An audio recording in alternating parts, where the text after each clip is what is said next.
Assalamualaikum warahmatullahi wabarakatuh. Alhamdulillah. Allahumma salli wa sallim wa barik ala sayyidina Muhammad wa ala alihi wa ashabi wa man irtadah amma ba'd. Salam jumpa dalam channel Suluh Berkah, penyuluhan yang membawa berkah, ziyadatul bir wal khair, bertambahnya kebajikan dan kebaikan, ziyadatus sakin wa sa'adah. Karena itu pada tayangan channel Suluh Berkah kali ini saya akan menyampaikan tutorial tentang bimbingan manasik umroh bagi para pemirsa yang akan berangkat umroh. Karena itu mari kita awal dengan talbiyah. Labbaik Allahumma labbaik, labbaik la syarika laka labbaik, innal hamda wan ni'mata lakal mulk la syarika lak. Kita datang memenuhi panggilan Allah. Maka dengan datangnya kita memenuhi panggilan Allah, maka mudah-mudahan datangnya kita memenuhi panggilan Allah menuju Baitullah betul-betul dalam bimbingan ridha Allah Subhanahu wa taala. Karena itu saya akan share materi yang akan saya paparkan pada kesempatan ini. Jikalau kita lihat bahwa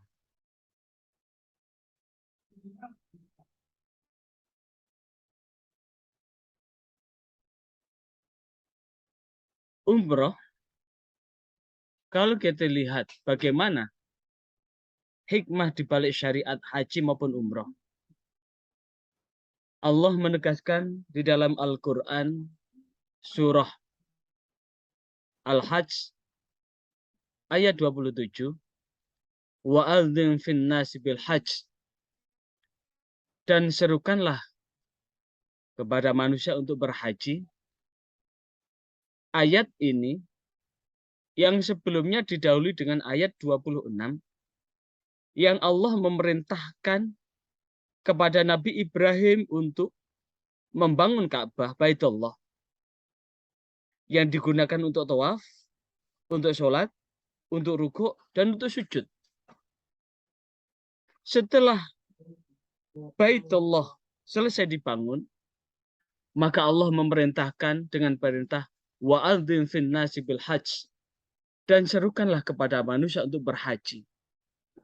Di dalam tafsir Ibnu Katsir disebutkan ainatin finnas, maksudnya adalah panggillah manusia yang dengan panggilan lahum kepada mereka ilal hajj, untuk berhaji, ila hadal bait, ke Baitullah ini, alladzi amarona, yang telah diperintahkan, yang telah aku perintahkan kepadamu, bibinaihi, dengan membangunnya. Artinya ini adalah perintah Allah kepada Nabi Ibrahim. Setelah Nabi Ibrahim membangun Ka'bah, maka Allah memerintahkan kepada manusia untuk berhaji. Fadzukira annahu, dan kemudian disebutkan bahwa Nabi Ibrahim jawab, ya Rob, wahai Tuhan, wa kaifana ablighu, bagaimana aku bisa memanggil annasa, manusia, wa sauti, sementara suaraku la yang fadhuhum, tidak akan mungkin mampu memanggil mereka semua. Fakila, maka dijawablah, nadin, panggil, wa alainal balag, tugas, wa alaina, selanjutnya urusanku, balag, untuk sampai. Apa artinya? Bahwa Nabi Ibrahim hanya memanggil, selanjutnya nyampe ke Baitullah atau tidak adalah urusan Allah. Maka setelah mendapatkan jawaban nadin wa alainal balag, tugasmu hanyalah memanggil, selanjutnya urusan saya untuk sampai ke sana. Faqoma, maka berdirilah Nabi Ibrahim ala makomihi, di atas tempat berdirinya. Wakila, diriwayatkan, walal hajar, Nabi Ibrahim langsung berdiri di atas batu. Wakila ala sofa, di dalam satu riwayat Nabi Ibrahim berdiri di atas bukit sofa. Wakila wa ala abi kubes, dan dalam riwayat yang lain disebutkan bahwa Nabi Ibrahim naik ke Jabal Abi Kubes. Untuk apa? Waqala, memanggillah Nabi Ibrahim, ya ayuhan nas, wahai manusia, inna rabbakum, sesungguhnya Tuhanmu, qad ittakhadha, sungguh telah mengambil baitan, rumah ini, fahujuhu, maka berhajilah. Fayuqalu, maka dikatakan, innal jabala, sesungguhnya gunung-gunung, tawadhu'at, merunduk, hatta balagha, hingga sampailah asautu, suara Ibrahim, arja al-ardi, ke seluruh penjuru bumi.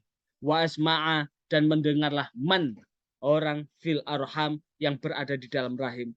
Artinya apa? Ini menegaskan bahwa tatkala manusia-manusia yang ada di dalam rahim yang belum lahir pun mendengar, walal aslab, dan dari tulang sulbi. Artinya sebelum kita ada di rahim, kita sudah mendengar. Ruh kita semua sudah mendengar. Wa ajabahu, dan menjawab kullu syai', segala sesuatu, sami'ahu, yang mendengarnya, min hajar, dari batu, wa madar, dan bangunan, tembok, wa syajar, dan pohon-pohon. Dari batu, tembok, dan tumbuhan, pohon mendengar. Waman kataballahu annahu yahujju ila yaumil qiyamah, dan Allah telah mencatat sesungguhnya mereka telah dipanggil untuk berhaji sampai hari kiamat. Berarti ayat ini adalah panggilan kepada manusia secara keseluruhan tanpa kecuali, dengan panggilan labbaik Allahumma labbaik. Labbaik, aku datang. Allahumma, ya Allah, labbaik, aku datang memenuhi panggilanmu. Secara syariat dan secara bahasa, sebagaimana ditulis di dalam kitab Fathul Mu'in bab haji, bahwa haji huwa bifathi awalihi, dengan di fathah awalnya, wa kasrihi, dan di kasroh. Lughatan menurut bahasa adalah al-qasdu, menyengaja, au kasratuhu ila may yu'azzim, atau memperbanyak kepada yang diagungkan. Siapa yang diagungkan? Allah. Wa syar'an, secara syariat adalah qasdal Ka'bah, menyengaja untuk mengunjungi Ka'bah linusuk, untuk melakukan rangkaian nusuk. Rangkaian linusuk apa? Rangkaian peribadatan. Wal umroh, umroh lughatan ziaratu makanal amir, secara bahasa mengunjungi tempat yang ramai. Wa syar'an qasdal Ka'bah linusuk, menyengaja ke Ka'bah untuk melakukan nusuk. Rangkaian dari rangkaian ibadah. Secara bahasa beda. Kalau haji adalah qasda al-qasdu au kasratu ila ma yu'azzim, sedangkan umroh adalah ziyaratu maka ni'amir. Namun secara syariat adalah sama. Qasdal Ka'bah linusuk, menyengaja untuk menuju Ka'bah untuk melakukan rangkaian ibadah. Artinya apa? Ini menjadi penegas bahwa sesungguhnya orang berangkat umroh adalah haji kecil. Sekali lagi, orang berangkat umroh adalah haji kecil. Karena secara bahasa sama, yaitu menyengaja ke Ka'bah untuk melakukan rangkaian nusuk. Nah, terkait dengan ini, ada satu hal yang menjadi titik sentral. Bahwa sesungguhnya haji maupun umroh, pada prinsipnya, ibadah haji maupun ibadah umroh adalah ibadah yang bersifat fisik. Karena ini ibadah yang bersifat fisik, maka pendekatan-pendekatan yang bersifat fisik harus dikedepankan. Makan yang banyak, yang cukup, yang punya asupan yang cukup, yang bergizi, dengan harapan secara fisik sehat. Survei membuktikan orang yang berangkat haji maupun umroh, orang sehat berangkat, makanan pilih-pilih, dan kemudian tidak cocok dengan makan yang dimakan, maka sebagian besar di antara mereka tidak bisa melaksanakan haji maupun umroh secara sempurna. Karena fisik akan melemah, sakit, dan kemudian akhirnya tidak bisa menjalankan rangkaian dari manasik. Kemudian haji dan umroh masing-masing adalah berdiri sendiri. Haji dan umroh itu berdiri sendiri. Tidak bisa dicampur jadi satu. Karena adalah dua hal yang berbeda. Dua hal yang memiliki rangkaian yang berbeda. Jikalau haji dilakukan pada bulan-bulan haji, sementara umroh dapat dilakukan kapan saja, kecuali di hari Arafah tanggal 9 dan hari-hari tasyrik, yaitu tanggal 10, yaitu tanggal 11, 12, dan 13. Selebihnya bisa dijalankan untuk melakukan ibadah umroh. Kemudian haji diwajibkan bagi yang mampu sekali seumur hidup. Wanita yang haid atau nifas boleh melakukan semua amalan haji kecuali tawaf. Karena tawaf harus suci. Sekali lagi, tawaf harus suci. Prinsip yang kedua, bahwa haji maupun umroh adalah panggilan iman kepada Allah. Tanpa didasarkan dengan panggilan iman, dasar iman, maka tentu orang-orang yang akan melaksanakan umroh maupun haji hanya sekedar rekreasi. Iman didasarkan bahwa haji adalah merupakan rukun Islam yang kelima, yang merupakan penyempurna dari rukun Islam ini. Karena dasar iman, maka apapun yang terjadi dalam rangkaian haji maupun umroh, percaya kepada Allah bahwa takdir Allah itu ada. Takdir baik, takdir buruk itu ada. Tapi namanya takdir adalah segala sesuatu yang terjadi setelah ikhtiar. Maka langkah kedua tetap berusaha bagaimana dengan rangkaian ibadah umroh maupun rangkaian ibadah haji ini bisa berjalan dengan sempurna. Ikhtiar belum cukup jikalau tidak disertai dengan doa. Selalu memohon pertolongan kepada Allah. Ikhtiar sudah, doa sudah, tinggal kita berserah diri, bertawakal kepada Allah. Fa idza azamta wa tawakkal 'ala Allah. Jikalau engkau sudah bertekad bulat untuk melakukan rangkaian apapun,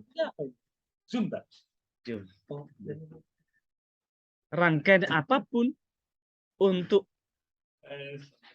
usaha dan doa, fa idza azamta fatawakkal 'ala Allah.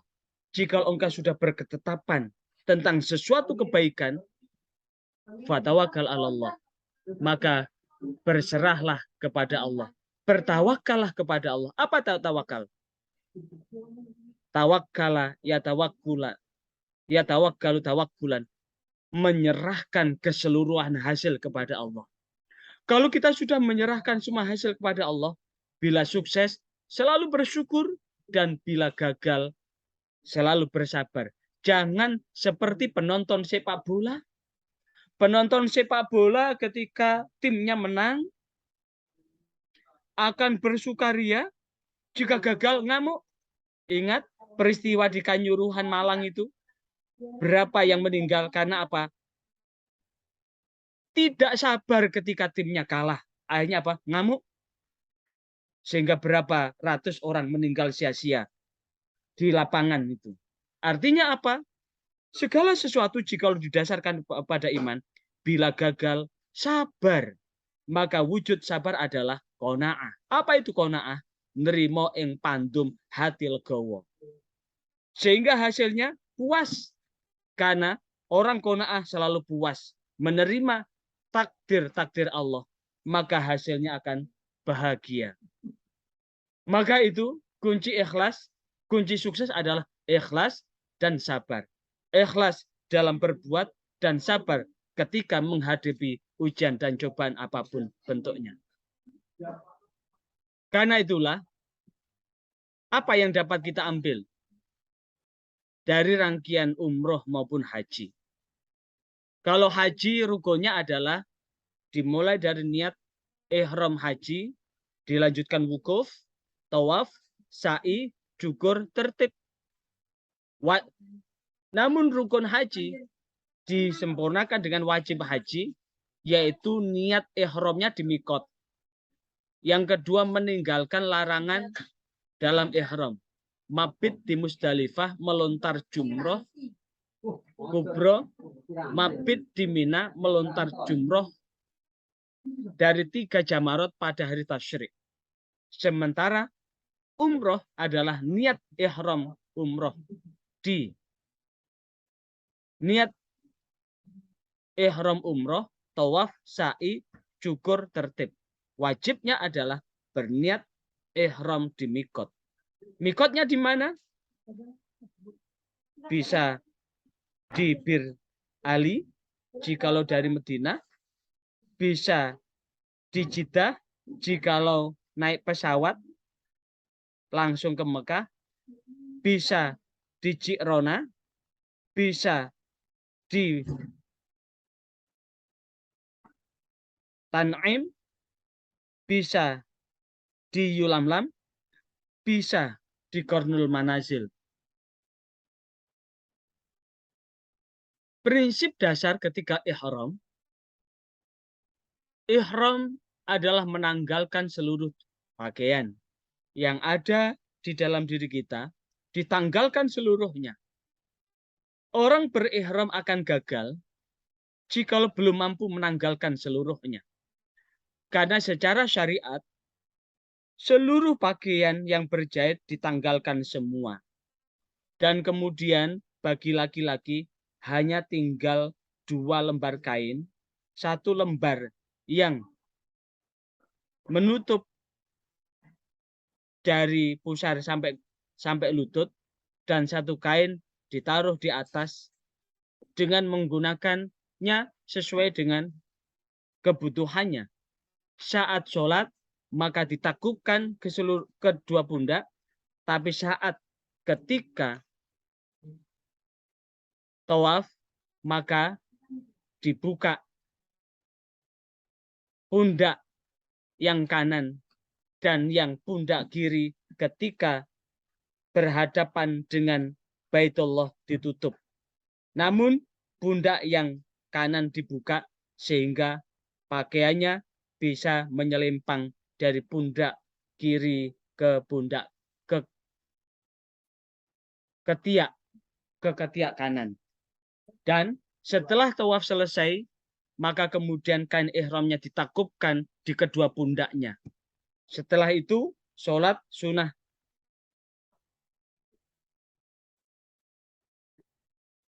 Ihram akan sukses jika seluruhnya ditanggalkan. Pangkat, jabatan, harta, benda yang ada di tanah air ditanggalkan dan betul-betul hadir di rumah Allah dengan labbaik. Labbaik itu adalah datang memenuhi panggilan Allah, adalah dengan jiwa, raga secara keseluruhan, seluruhnya dihadapkan hanya kepada Allah Subhanahu wa taala. Dan kemudian ini untuk cara pakai kain ihram.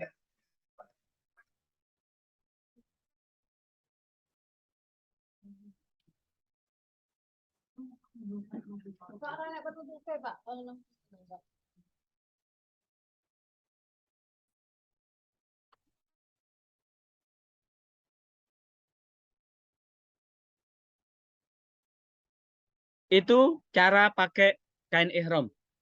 Cara pakai kain ihram. Jadi saya ulang lagi ya. Cara pakai kain ihram yang bawah.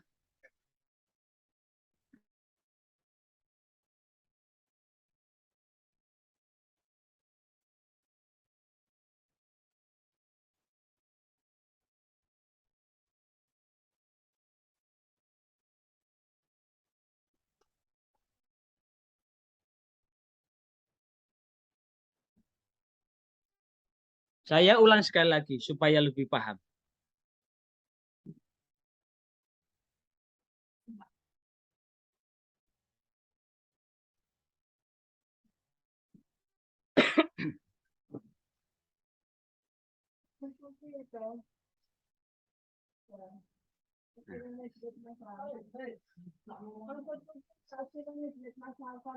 Cara pakaian yang begini ini ketika kita buka paha kita maka ini tidak akan kebuka aurat kita. Setelah kita pakai, maka kita akan sholat sunnah ihram ya. Setelah pakai kain ihram secara sempurna, secara lengkap, kita sholat sunnah ihram. Sholat sunnah ihram. Tentu sebelum kita pakai kain ihram, kita disunahkan untuk mandi besar. Seperti mandi jinabat. Mandi membersihkan hadas besar. Mandi keramas, mengguyur seluruh tubuh. Apa hikmahnya? Kenapa? Karena saat kita pakai kain ihram ini kan tidak boleh ada satupun yang tercerabut. Kenapa kita keramas? Karena tidak tertutup kemungkinan rambut kita yang kotor itu gatal. Saat gatal garuk-garuk, kemudian secara sengaja tercabut satu helai, sekali lagi tercabut satu helai rambut kita, itu bisa kena dam. Karena saat kita pakai ihram tidak boleh mencabut apapun yang ada di dalam tubuh kita, termasuk rambut-rambut yang ada di tubuh kita ini. Nah, makanya kemudian sebelum pakai kain ihram, betul-betul dibersihkan tubuh ini supaya apa? Tubuh ini seger. Tubuh ini seger. Jadi sebelum kita pakai ihram, kita mandi. Kita bersabun, kita keramas supaya apa? Tubuh kita ini seger. Ketika tubuh ini seger, rambut ini juga seger, tidak gatal lagi dan lah begitu ketika kita selama pakai kain ihram, posisi tubuh kita enak. Tidak ada sesuatu yang membuat kita menggaruk dari tubuh kita, karena dari garukan yang sengaja itu jikalau ada satu helai bulu ini yang tercabut, maka kita kena larangan ihram. Nah, setelah itu kita sholat sunnah. Setelah pakai ihram secara lengkap, kita sholat sunnah ihram. Setelah itu kita menuju mikot. Apakah pakai ihram ini saat di mikot atau masih menuju mikot? Jikalau kemudian ternyata perjalanan umroh kita ini dari Madinah, maka kita pakai kain ihram ini sebaiknya dipakai di hotel. Kenapa? Supaya ketika masuk Bir Ali tidak gopoh. Sekali lagi ketika kita masuk Bir Ali, kita tidak gopoh untuk pakai ihram. Kita tinggal apa? Tinggal sholat tahiyatul masjid dan sholat sunnah ihram di Bir Ali. Setelah itu kita ambil niat untuk niat umroh. Labbaik Allahumma umrota, nawaitul umrota, wa ahramtu biha lillahi ta'ala. Labbaik Allahumma umrota, ya Allah aku datang memenuhi panggilanmu untuk umroh. Nawaitul umrota, saya niat umroh. Wa ahramtu biha, saya berihram sebab saya sedang umroh lillahi ta'ala, karena Allah ta'ala. Nah, setelah ambil mikot setelah ambil mikot, setelah berihram di mikot atau niat umroh di mikot, lanjut perjalanan menuju ke Baitullah. Rukun yang kedua dilanjutkan kemana? Untuk bertawaf. Rukunnya tawaf adalah dimulai dari mana? Dimulai dari Hajar Aswad. Di sini akan dikasih tanda sebelah kanan kita ada lampu hijau. Ada lampu hijau. Jadi pundak kiri lurus dengan Hajar Aswad, pundak kanan lurus dengan lampu hijau. Jikalau belum lurus, jangan mulai dulu. Nah, memulainya untuk tawaf adalah rukunnya adalah dimulai dari mencium Hajar Aswad.